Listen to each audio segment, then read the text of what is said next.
Hello, Start Fresh Challenge participants. Wow, it's been an interesting week, hasn't it? I feel like I might be driving you guys pretty hard. And so I wanted to stop and encourage you and please stay on target. Some of the feedback I'm getting is fabulous. I appreciate that. I see that from one day to the next, it's interesting that the challenge is opening lots of questions. And I love when questions are asked. I believe that when we begin to question, God has an opportunity to come in and answer. And so I wanted to do a short summary to help you move through this process and talk about what's going to occur next week. Thank you for sticking with me for the challenges that I've ran into with timing and getting videos to record and staying on target and having some weird templates go out. And that's why I made this first initial challenge so darn cheap and why I wanted it to be super small so that I can give you one-on-one feedback and that we can connect on a deeper level. It is my desire, first and foremost, to help you. This Start Fresh is something that I would like to release to the masses, and I mean masses. I'd like to make it available as a low-cost 10-day challenge, but probably like $20 or $19 for 10 days. And I'd like to offer the Facebook group and all of the teachings, and I may have to do some changing on some of those if you think they're too deep. But that's why I offered it as a beta and offered it with the idea that I would give to you out of my heart and out of my soul. And in exchange, I need you to tell me what's working and what's not working. And so I'm sending out my plea. We've been through 5 days. I'd love if you would email me or even post in the Facebook group some things that aren't clear. Now, I know that the timing of the videos has not been good. It's been hit and miss because of being able to record, basically. That's one of the things you get with technology. There's been some snafus with the templates going out, the letters with the challenge going out. I'd like to change those so that you get the letter and the video in the morning. I think that would be better than waiting till night and then that would be the challenge for the day. It's kind of backwards.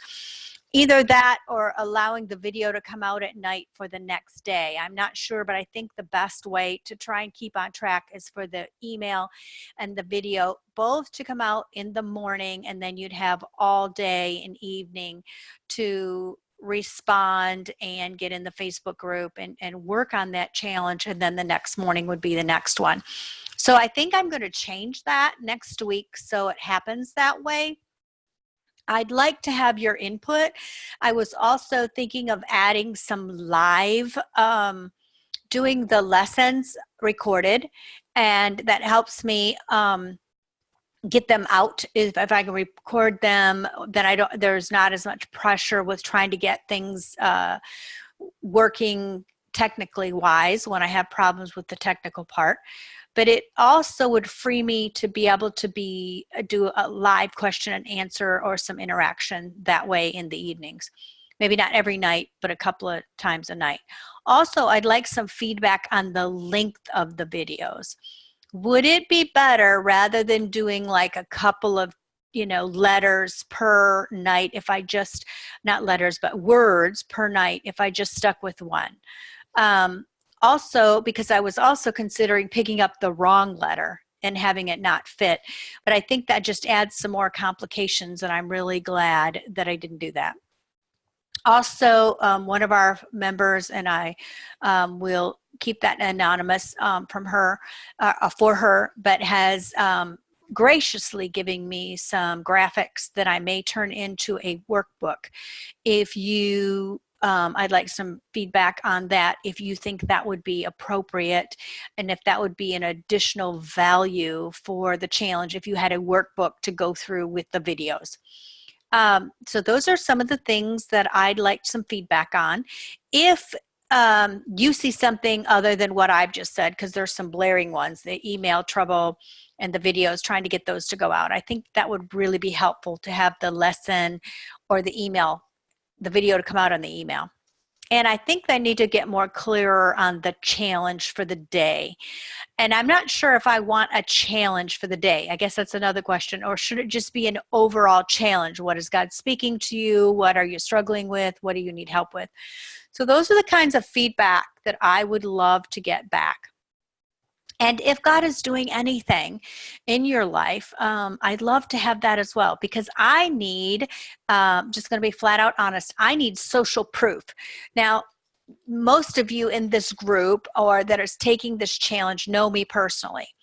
And so you know my heart, you know who I am, but there's many out there that have no clue who I am. And so I need social proof. That means something that says, yeah, her stuff is worthwhile. She's not just some fluky person that doesn't know what she's talking about. Maybe some results or something that you learned, or whether it was valuable, and you know, those kinds of things. That's what I need. Now, if you don't want your name on it, that's great. I mean, that's not great. I can use that as well. I can use an initial, or I can just have anonymous as well. Or, you know, even if you made it more generic, if you wanted your name. However, I'm looking for those kinds of things to help me to be able to offer this challenge to more people. Not that you guys aren't valuable, because you are. And it's enables me to see, as I said in one of the videos, the good, the bad, and the ugly. And I can work through this. But on the opposite end, I'm not listening. So I need, from your viewpoint, back to me what's working, what's not working. And then I wanted to review really quickly some of the material that we went over this week, so you're not confused, and don't give up yet. There's still another 5 days. Now, what I mean by that is some of this is opening doors to confusion. Some of this is opening doors to some deep thoughts, some deep feelings, some showing you some cycles that you see that is operating in your life, and it may make you feel bad. And that is not the purpose of this challenge, is not to make you feel bad, nor to allow you to beat up on yourself. Don't go there. That is not what this is about. That is the enemy trying to keep you from moving forward.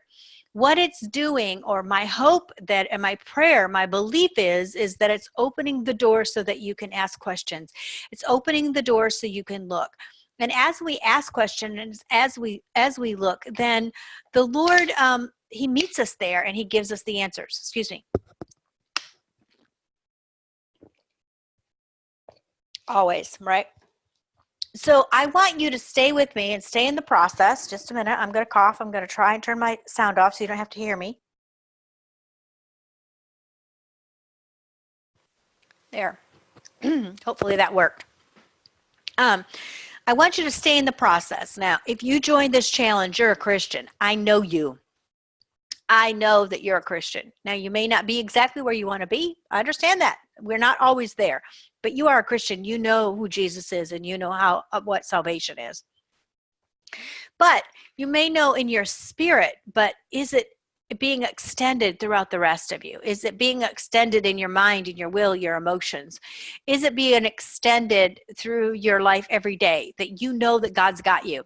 He loves you beyond a shadow of a doubt. You're able to embrace that concept. That I'm not so sure.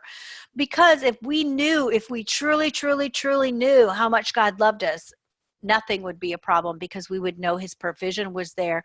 We would know that we would be able to embrace him. We would be able to connect with him on super deep levels. And so that's part of where we want to go, is really connecting with God. The simple things that we think are the simple, oh, I know I'm already saved. But really taking that to a deeper level and really getting it down into who we are. So on the first day, we talked about salvation and sozo. And as you take a Start Fresh challenge, that is the first step. Then we talked about your timeline and the value of bringing from generations all the good stuff. Because if you followed me very long, you know I'm going to talk to you about your generational stuff. And if you haven't, dealt with the bloodline issues that have been passed down through generation to generation to generations that are really curses, anger issues, pride issues, money mishandling issues, attitude issues, lying issues, deception, all kinds of things that come down through our bad health things, unfaithfulness, any of those kinds of things that come down through a family line. Sure, we want to deal with those and we want to get them cut off. And you hear that from me all the time. That's part of what I do. But I also wanted to introduce the part that we don't talk about very often, the value of our inheritances that are just sitting out there maybe from generation to generation because we have not embraced them, the good things. For the ability to a work ethic that has been imparted, the ability to say thank you. Some of those things, we just take those for granted, but really those are blessings that have been brought down from our generation. So I wanted you to look at your timeline and how it affects you, good, bad, and ugly. Wanted you on the third day to look at anger. To really look at your anger. Is it unjustified? Is it justified? And verbalize that. And the best way to do that I found is on paper, because you'll write things that you won't say. Writing letters that you do not send. I repeat, do not send these letters. Getting out all the pain so you can really look at it. Because once you write it all out, then it's easier to see, is this really a justifiable anger? Or is this unjustifiable? What was my part in this situation? What part did I not address as I should have, that could have diffused it before it got to this place? Then we can make a better informed decision on how we need to deal with it, that anger, if we need to verbalize to someone else. We talked about activating your faith. Faith comes by hearing, hearing comes by the word of God, the word of God. So we need to get in the word in order to activate our faith. We need to believe God. If he's written it, it's true. We got to believe it. And if you don't have faith, remember the man who said, God, I believe, help my unbelief. God's okay with that. Jesus is okay with that. He just wants us to be real with him, because remember, again, he wants to have an intimate relationship much more than you do. I love this, that here's something that I found that I didn't talk about, but we are to measure our faith, right? God measures our faith. And, but when we measure our doubt, there's nothing to measure, right? Because doubt isn't anything that we can measure. But what we can measure is that with God, all things are possible. Now, I'm not sure if that's coming across the way I want it to, but, we need to engage our faith. And then on the fourth day, we talked about that rejection and control, rejection, and rebellion cycle. And don't focus on the rejection and the withdrawal. See it. Yes, it's a fruit. It's a fruit. Don't just, you can pick the fruit, but the fruit's going to come back. Don't worry about the fruit. Let's go back up. Let's back up and let's deal with the control. Okay, why are you or is someone in your life trying to control you? Or why are you trying to control something? Because you're afraid. Let's move back and let's take a look at, let's figure out what that fear is. Then we can deal with it.